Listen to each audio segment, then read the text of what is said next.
ભોજન અડદની દાળ છે, કોથમીર નાખેલી, પૂરા છે, ગોળ અને દહીં મલાઈવાળું ને રોટલી ને સંભારો ટીંડોરાનો એ મેનુ છે. હળદર લહુ હવે યસને આપણે આજે મસ્ત શાક રોટલી દાળ છે એકદમ મસ્ત અને એકદમ મસ્ત મૈસૂરની દાળ છે, સંભારો અને પાપડ અને દહીં છે અમૂલનું.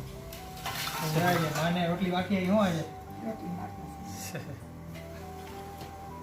બીજું શું હોય જમવાનું? રોટલી દાળ સંભારો ગોળ મૂળા. સરસ.